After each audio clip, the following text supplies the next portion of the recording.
মাছের তেলের এই রেসিপিটা দেখার পর থেকে এখন থেকে সবাই কিন্তু খাবে এই মাছের তেল, আর একদম অন্য পদ্ধতিতে আমি এই রেসিপিটা তৈরি করেছি। তো ভিডিওটা দেখার জন্য তোমরা শুরু থেকে শেষ পর্যন্ত আমার সাথে থেকো, আর যারা চ্যানেলে নতুন আছো প্লিজ চ্যানেলটা সাবস্ক্রাইব করে আমার পাশে থেকো।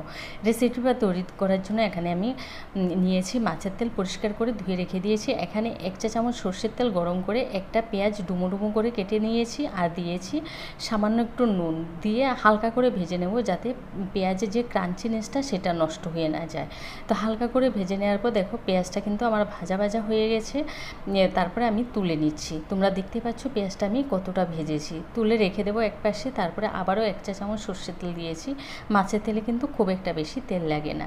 দিয়ে এবার এখানে আমি দিয়েছি দুটো পেঁয়াজ, মাঝারি সাইজের দুটো পেঁয়াজ কুচি, সামান্য নুন দিয়ে পেঁয়াজটাকে আমি 3 থেকে 4 মিনিট একটু ভেজে নেব। ভেজে নেওয়ার পর এখানে আমি গোটা 7 থেকে 8 কোয়া রসুন দিয়ে দেবো, আর দিয়ে দেবো 1 চা চামচ রসুন কুচি। ওই ধরো আবার 7 থেকে 8টা রসুন আমি একটু থেতো করে নিয়েছি।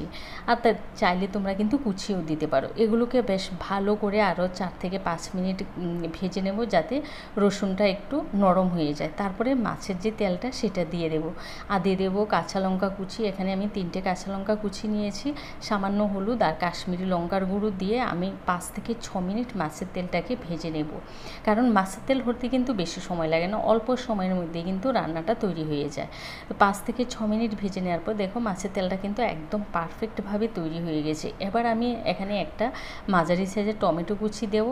টমেটো কুচিটা কিন্তু মাছের তেলটা ভালো করে ভেজে নেওয়ার পরেই ব্যবহার করতে হবে। আর 2 থেকে 3টা কাঁচা লঙ্কা চেরা দিয়েছি, সুন্দর একটা ফ্লেভার আসে। দিয়ে আরও 2 থেকে 3 মিনিট ভেজে নিয়েছি। এর বেশি কিন্তু ভাজলে টমেটোটা কিন্তু গলে যাবে। দেখো একদম মাছের তেলটা কিন্তু পুরোপুরি তৈরি হয়ে গেছে। নামানোর আগে ওই যে পেঁয়াজটা হালকা ভেজে রেখেছি সেটা দিয়ে দেবো, আর কিছু ধনেপাতা দিয়ে দেবো। ধনেপাতা দিয়ে এক মিনিটের মতো বেশ ভালো করে নেড়ে চেড়ে নেব। নেড়ে চেড়ে নিয়ে গ্যাসটা অফ করে দিয়ে আবার তোমাদের সাথে সার্ভ করে দেখাচ্ছি। তোমরা দেখতেই পাচ্ছ কতটা লোভনীয় হয়েছে। এই মাছের তেলটা তোমরা একদম অল্প সময় তৈরি করে খেয়ে দেখো, খেতে কতটা সুস্বাদু হয়। ভিডিওটা ভালো লাগলে লাইক কমেন্ট শেয়ার করতে ভুলো না। যারা চ্যানেলে নতুন আছো প্লিজ চ্যানেলটা সাবস্ক্রাইব করে আমার পাশে থেকো।